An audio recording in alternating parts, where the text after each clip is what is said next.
and welcome to part 1 of the Freddy Dynamite Cafe Racer build project.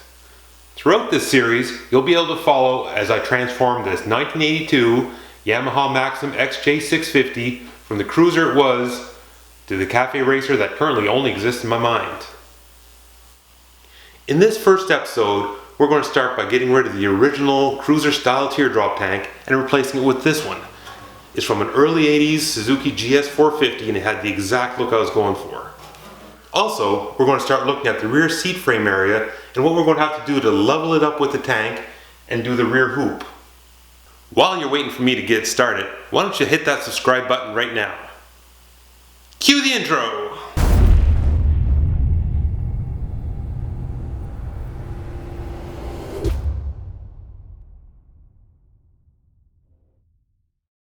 Hey, I'm glad you stuck around. Alright, let's get to work on this project. The first step is going to be to get rid of this tank.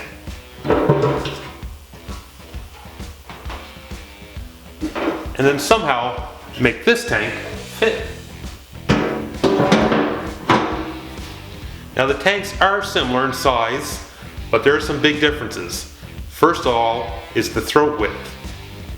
The Yamaha has a much wider throat width and mounting points than the Suzuki one does. And also, the rear mounting tab is also in a completely different location. Alright, let's get to work. Like I mentioned, the throat on the Yamaha is much thicker than it is on the Suzuki, so we have to cut these mounting tabs off. First, I'm only going to cut them halfway because that should give us the clearance we need for the Suzuki tank, and maybe if we're lucky, the tabs will be in the right spot. If not, we'll cut them all the way off and put them where we need them to be. Alright, time to grind.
Well, I guess we weren't lucky. Those tabs still aren't in the right place. I had to grind off the reflector holders, which were amazingly hard to get off. They're gone, but even now when I put the tank on, it would still be sitting too low and the bottom of the corners are hitting here anyway. So I'm going to grind the tabs off. I'm going to look to mount it a little higher up like this, but we are pretty close. And the fitting is just right on this side so far.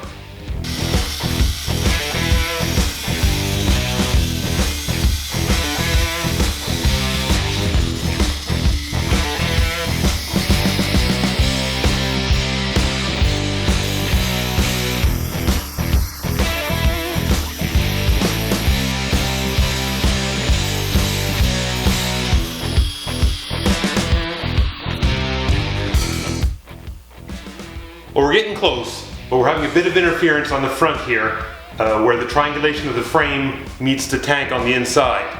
I might have to modify, pound in or something the frame with this side, but first of all, I'm going to check exactly where we want the frame to be level, because originally the plan is to have the seat frame be replaced straight across without the dip, and I want that to line up with the tank.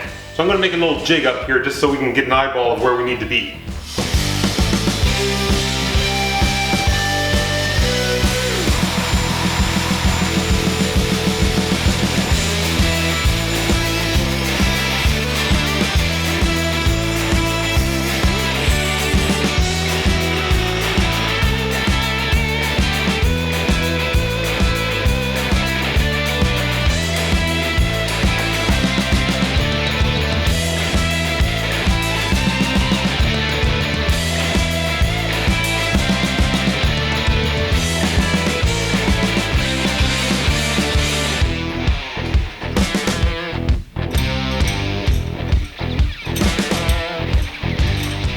Alright, so here's the idea.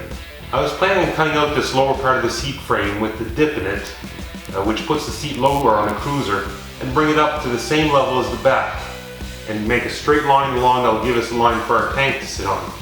So I've set up this jig, so we have an idea where the tank has to be placed. So now that I have this bar leveled to where I want it, this is going to be the main line of the bike that I want everything to line up on. I'm going to just take a marker and make a couple marks on the frame so we have some reference points for where the tank has to sit. Now with the tank back on, we have the back of the tank sitting exactly where it needs to be lined up with the line. Well, you can't see it there. The problem is towards the front. You'll see there, we need to be down to about here. We're too high up. So the tank has to come down on the front and move forward because we're too far back also.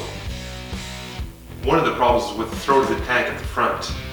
The frame itself angles down and the tank is pretty well straight and it's narrow for this bike. So you can see here we can't move any further forward. So after thinking about this for a little while, I came up with a few options, and one was something I'd seen online. But I watched the guy take the throat of his gas tank and put it in the vise and open the vise to widen up the throat. Well, let's give it a shot, see what happens.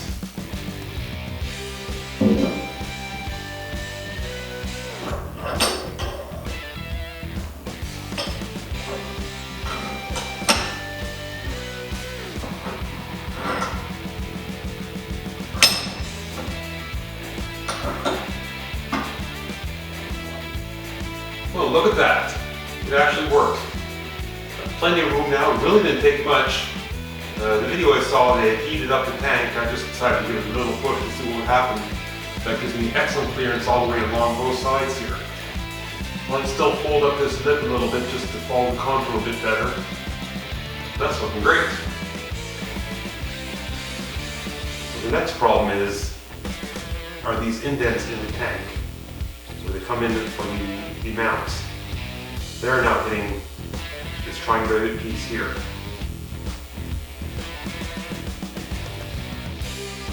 So basically, these parts of the tank here are hitting on the frame here, and keeping the tank from going down lower. So basically, I've been left with two options. I either modify the tank and risk destroying it, or this little triangulated area, heat it up and gently massage it down a bit. Guess which one I chose?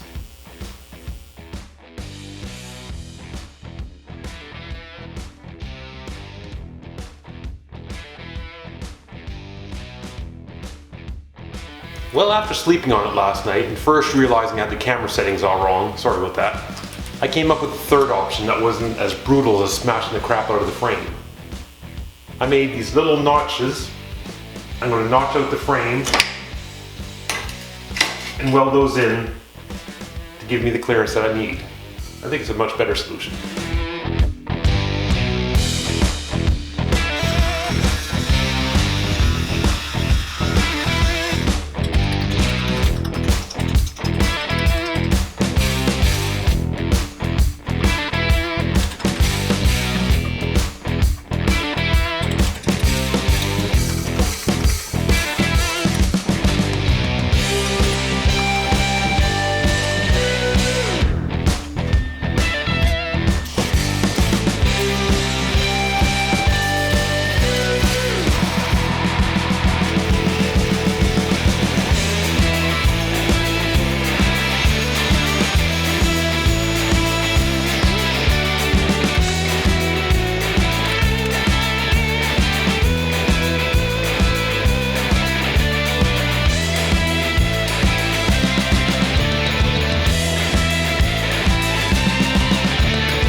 frame notches are fully welded in now, and it works perfectly with the tank for the notches to fit right into it.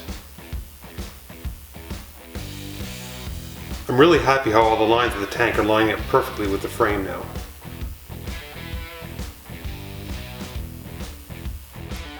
My next hurdle is the tank isolators. The ones on the Yamaha were a bit larger than the ones that come on the Yamaha tank. I wasn't able to get new ones for the Yamaha tank from my local supplier. So in the meantime, I'm going to try to modify the ones from the Yamaha to fit onto the Suzuki tank by cutting them down a bit.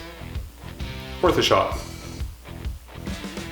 So here's the plan. I'm going to make my own lathe and turn these down. So I needed to find something to hold the insulator onto my drill, and what I found was that an air compressor fitting was the same diameter as the inside of the isolator. So I can put that on my drill and just fit this right over.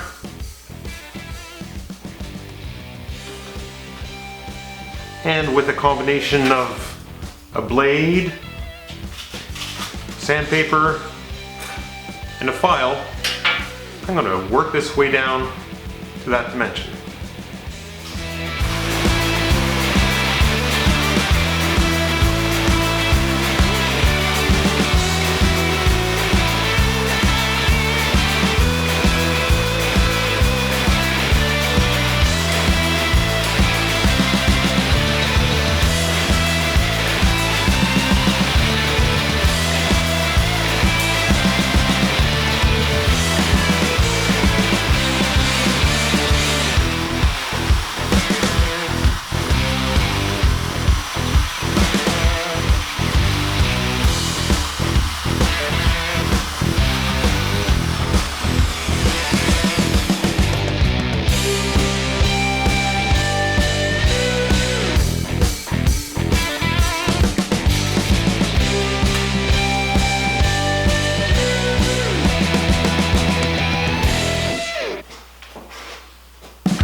Now that the isolator has been modified to fit the tank, all that's left to do is to weld the fitting onto the frame, to put the isolator on, and the tank to slide onto. Then, once we weld on the rear mount of the tank will be fully mounted to the frame and ready to go. I'm not going to solid mount the tank to the frame in this episode, because first I want to get the new rear seat frame in, just to make sure that everything is still lined up where I want it to be. Plus, the rear tank mount will be attached to the new frame. So that's it for this episode, part 1 of the Freddy Dynamite Cafe Racer build. I'd like to thank Bruce Goldsmith for the tank and the advice that he's given me so far. Make sure you hit subscribe down below so you don't miss the next episode when we'll be putting on the new rear frame. Thanks for watching.